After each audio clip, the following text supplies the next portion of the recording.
कहानी। कुनवे के नीचे तैरता जिस्म। वादन संगलाख के बीच एक ऐसा कुनवा मौजूद था जिसे लोग सिया कुनवा कहते थे, मगर इस नाम के पीछे सिर्फ अंधेरे आ गहराई का तस्वुर नहीं था, बल्कि इस कुनवे के अंदर एक ऐसा राज दफन था जिसकी वजह से पूरा गांव डरा हुआ रहता था, क्योंकि कहा जाता था कि इसके नीचे कोई पानी नहीं, लेकिन कुछ तैरता हुआ जरूर है, कुछ जो जिंदा नहीं मगर मुर्दा भी नहीं। और जैसे ही रात होती है वो चीज कुनवे के मुंह तक आकर देखती है कि आज कौन इसे जगाने आया, मगर इस सच को जाने की हिम्मत किसी में नहीं होती थी सिवाय एक लड़के फहद के, जिसके अंदर एक अजीब सा जुनून था कि जो बात ममनू हो वही चीज इसे सबसे ज्यादा खींचती है। इसके दादा अक्सर इसे बताते थे कि ये कुनवा कभी पानी से भरा हुआ था, लोग यहाँ से पानी भरते, जानवर पिलाते, खेतों को सैराब करते, लेकिन एक रात अचानक पानी खुश्क हो गया और सुबह लोगों ने देखा कि कुनवे की तह में कोई तीर रहा है, एक जिस्म बिल्कुल सीधा, जैसे कोई मुर्दा पानी के ऊपर टका हो। मगर जब लोग कुनवे में झांकते तो वो जिस्म अचानक हल्का सा सर मोड़कर उनकी तरफ देखने लगता। लिहाजा गांव ने कुनवे के मुंह को लकड़ियों और पत्थरों से बंद कर दिया, मगर वक्त के साथ साथ वो दीवार टूट गई और कुनवा दोबारा खिल गया। लेकिन इस दिन से कोई इसके पास नहीं जाता था, मगर फहद का तजस्सुस बढ़ता गया, यहाँ तक कि एक रात जब हुआ में नमी थी, चांद बादलों में छुपा हुआ था और पूरा गांव सो रहा था, फहद लालटेन लेकर चुपके कुनवे तक पहुँच गया। कुनवे के इर्द गिर्द खामोशी ऐसी थी जैसे यह आवाज आते ही मर जाती हो। इसने आहिस्ता से कुनवे के किनारे झुक कर नीचे देखा। पहले इसे गहरा सिया अंधेरा दिखाई दिया, फिर जैसे कोई हल्की सी चांदनी अंदर पहुंची हो। इसे लगा जैसे तारीकी में कुछ हल रहा है, कोई सफेद सा जिस्म आहिस्ता आहिस्ता तैरता हुआ, जैसे पानी के ऊपर कोई लाश पड़ी हो, मगर यहाँ पानी तो था ही नहीं। फहद ने लालटेन को मजीद नीचे किया। इसकी रोशनी कुनवे के अंदर लंबी देर तक सफर करती रही। फिर एक लम्हा आया जब रोशनी इस जिस्म तक पहुंची और फहद का दिल सीने में धड़कना भूल गया।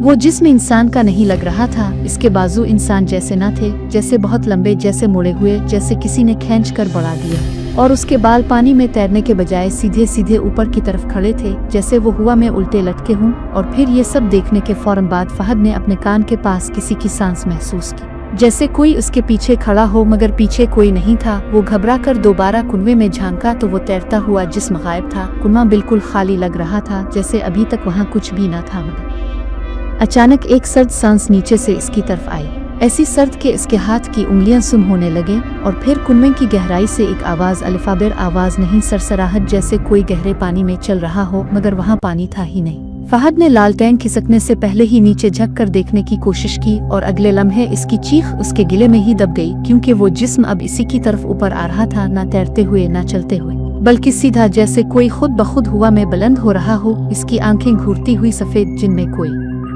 पुतली नहीं थी, और उसकी लंबी उंगलियां कुनवे की दीवारों को रगड़ रही थी, जिससे ऐसी आवाज निकल रही थी जैसे किसी पत्थर को नोचा जा रहा हो। फहद पीछे हटने की कोशिश में फिसल पड़ा और उसकी लालटेन कुनवे में गिर गई। रोशनी कुनवे में लहराते हुए नीचे गई और इस चंद सेकंड की रोशनी में फहद ने देखा कि कुनवे की दीवारों पर इंसानों के नाखूनों के निशान भरे हुए हैं, जैसे कोई अरसे से यहाँ से बाहर निकलने की कोशिश कर रहा हो। फिर अचानक रोशनी बुझ गई और कुनवा मुकम्मल अंधेरे में डूब गया, मगर वो चीज अब कुनवे के मुंह तक पहुँच चुकी थी। फहद ने हिम्मत जमा करके दौड़ लगाई, मगर इसने पीछे देखा तो वो जिस्म अब कुनवे में नहीं था, वो गायब था, बल्कि इसके पीछे आ रहा था, बिल्कुल खामोशी से, किसी आवाज के बगैर, जैसे हुआ में तैरता हुआ इसके करीब बढ़ रहा हो। फहद चीखता हुआ घरों की तरफ भागा, मगर उसकी आवाज जैसे रात के अंधेरे ने निगल ली हो। गांव वाले सोते रहे, किसी ने कुछ ना सुना, और फहद के घर के दरवाजे पर सिर्फ एक हल्की सी दस्तक की आवाज आई। इसकी माँ ने दरवाजा खोला तो बाहर कोई नहीं था, मगर दरवाजे की दहलीज पर पानी जैसा कोई गहरा निशान था, मगर वो पानी नहीं था, वो बहुत गाढ़ा, बहुत चिपचिपा सा मादा था, जैसे किसी मुर्दा जिस्म से बहने वाला रस। और इसी रात फहद गायब हो गया। सुबह जब गांव वाले जमा हुए और उसकी तलाश शुरू की, एक बूढ़ी औरत ने कहा कि रात कुनवे के पास कुछ चलने की आवाज आई थी, जैसे 2 नहीं बल्कि 4 पैरों से कोई चल रहा हो। जब गांव वाले इज्तिमाई तौर पर कुनवे तक पहुंचे तो उन्होंने देखा कि कुनवे के किनारे पर फहद की कमीज का एक टुकड़ा पैसा हुआ था, मगर हैरत की बात ये थी कि इस टुकड़े पर पानी के कतरे थे, जबकि कुनवा तो खुश्क था। इस दिन के बाद गांव के लोगों ने दोबारा कुनवे को पत्थरों से बंद करने की कोशिश की, मगर अगले दिन पत्थर अपनी जगह से हटे हुए मिलते, जैसे अंदर से किसी ने धक्का दिया। और कुछ लोग कहते कि उन्होंने रात के वक्त किसी को कुनवे में से झांकते देखा है, कोई जिसके बाल सीधे ऊपर खड़े थे और जिसकी आंखों में सफेद खाली रोशनी जलती थी। मगर सबसे खौफनाक बात ये थी कि जब भी कोई कुनवे के करीब जाता, इसे ऐसा महसूस होता कि नीचे से कोई बहुत आहिस्ता आहिस्ता सांसें ले रहा है, जैसे कोई जिंदा चीज ना बल्कि कोई मुर्दा। जो जिंदा होने का इंतजार कर रही हो। बाज रातों को लोग किस्म खाकर कहते कि उन्होंने 2 अफराद की सांसें सुनी हैं, एक भारी एक हल्की, जैसे कुएं में अब 2 जिस्म तीर रहे हों, एक वो पुराना और दूसरा फहद। और आज तक जब भी कोई इस कुएं के पास जाता है, इसे एक अजीब सी खींच महसूस होती है, जैसे अंदर से कोई इसे बुलाता हो। और अगर कोई ज्यादा देर खड़ा रहे तो इसे ऐसा लगता है कि कोई उसके पीछे खड़ा है, बहुत करीब, इस कदर के इसकी ठंडी सांस उसकी गर्दन को छू लेती है। और जब वो घबरा कर पलटता है तो वहाँ कोई नहीं होता, मगर कुएं के अंधेरे में 2 सफेद आंखें चमकती जरूर दिखाई देती है, जैसे वो तैरता हुआ जिस्म अब भी किसी नए फर्द का इंतजार कर रहा हो। एक ऐसा शख्स जो सिर्फ एक बार अंदर झांक ले, क्योंकि सिर्फ एक झांकने से वो फैसला कर लेता है कि अगला जिस्म कौन होगा।